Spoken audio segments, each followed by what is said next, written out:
lot of people in books say a lot of things about enlightenment. But what is the meaning, actually, of enlightenment in Buddhism and for you? Aye, good question. One of the, let's call them, efforts that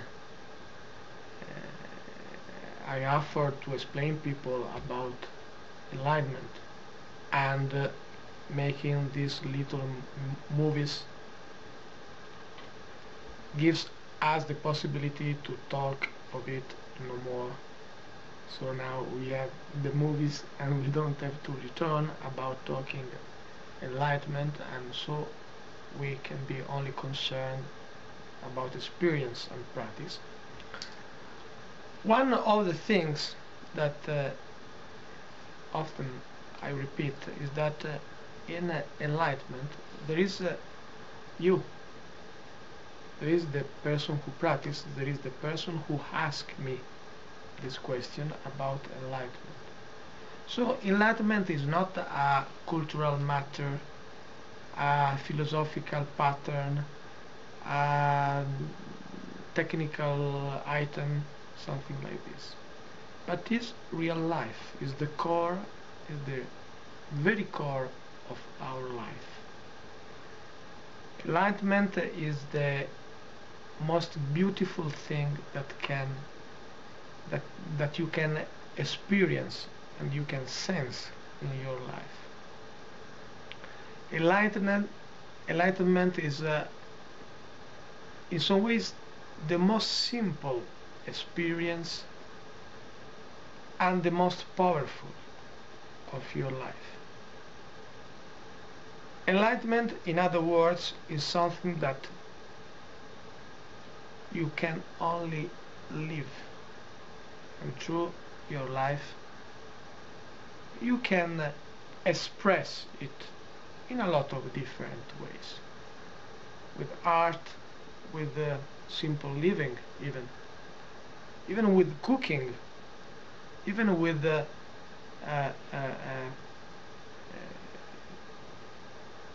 studying or teaching or chopping wood, whatever can be a teaching without a word, because enlightenment has to do with the reality, not with truth. By the point of view of Buddhism, of all the spirituality that belongs to reality, to gnosis, to Sophia, to knowledge itself, truth is the wrong word. At all, this is the most wrong word that man can invent, because reality is enough. If we have the real experience of reality, if we have a total open heart and open mind and open sight, we can realize enlightenment. A lot of people think that they can never be so perfect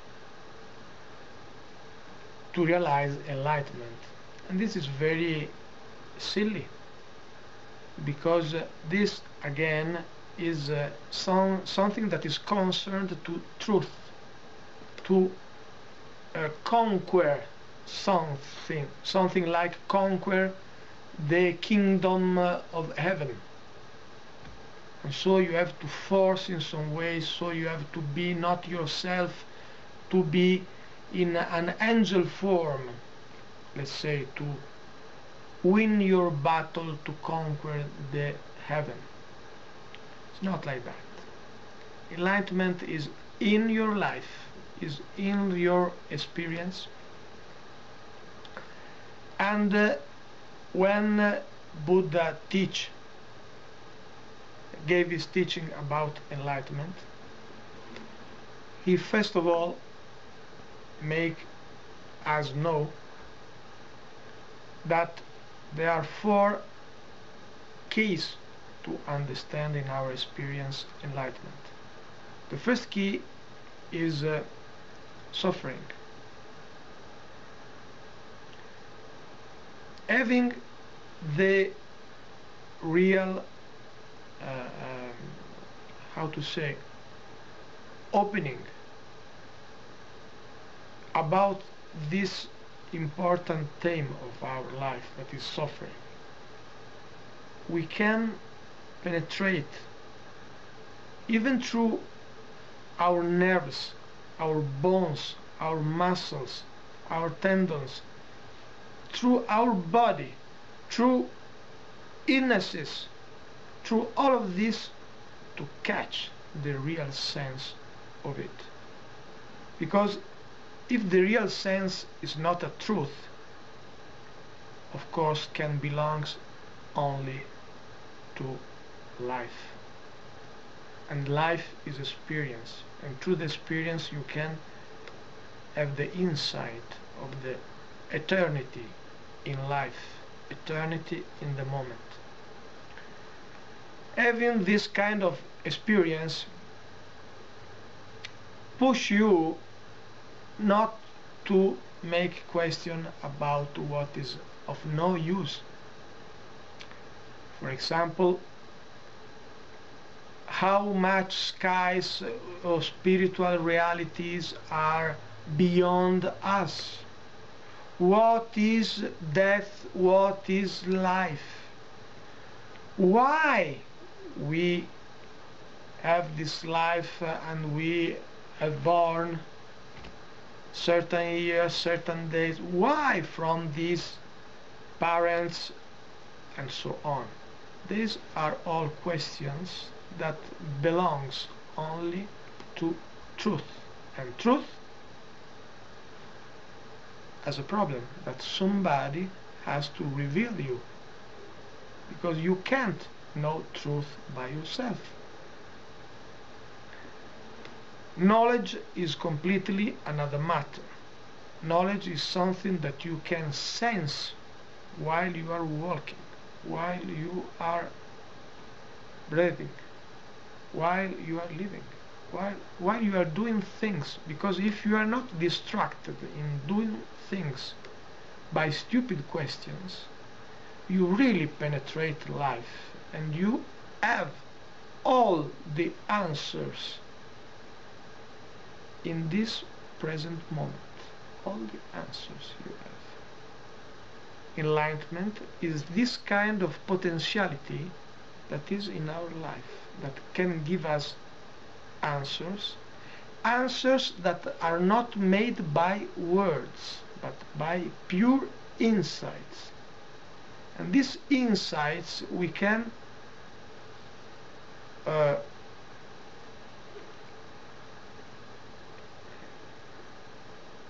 we can live in a state of condivision with other people. We can teach about them. Otherwise it becomes truth. And this is no more insight, and this is no more reality. This is the reason why when people ask to Buddha the typical spiritual questions, he didn't answer.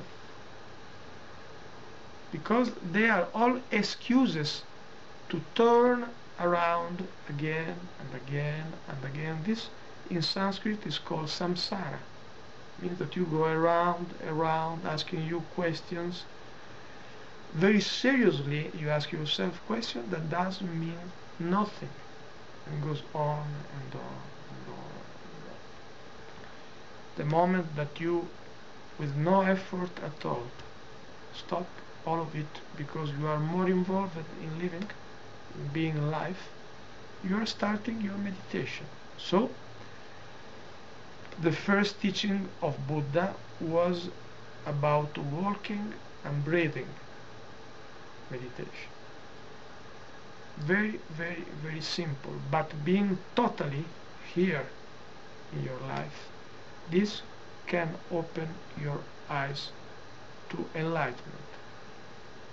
So being enlightened enlightenment the most wonderful thing that can happen in your life, but at the same time that already is in your life, and that already actually is your life.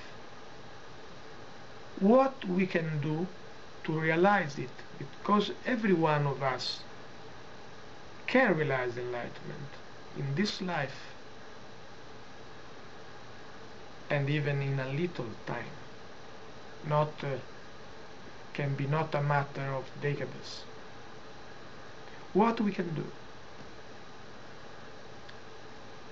What we can do is meditation. Meditation is terrible, is wonderful, because it's the real sense of life, and for this very reason can be terribly boring.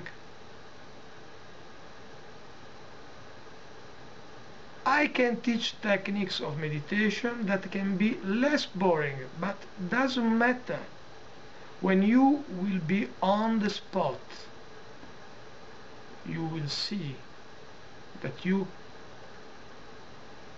can see as a boring thing even your life, if you are not able to overcome this boredom, this way of being defeated by the power of life, not being able to ride it, to live it fully.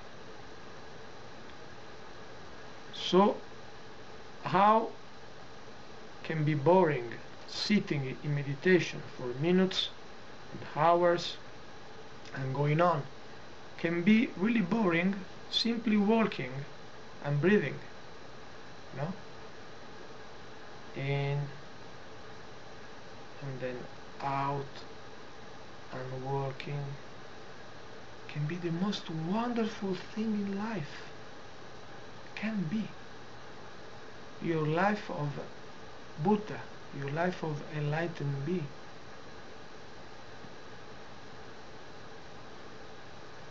Or not, can be very boring. That's incredible. So your concern in practice, your concern in being enlightened, that means making sense of your life and stopping turning around. Because when you practice meditation, you are at the center of the wheel, and at the center of the wheel there is no more the motion of turning around, no more. You are beyond death, beyond the constant entanglement of life. You are not worried at all if you have to die, or if you have to born again, or if you have to work, or if you have to stop to work. Doesn't matter, because you are at the center of all the turning around of all the people in the universe. But when you are at the center, you see that there is not at all a turning around, that everybody is potentially free already.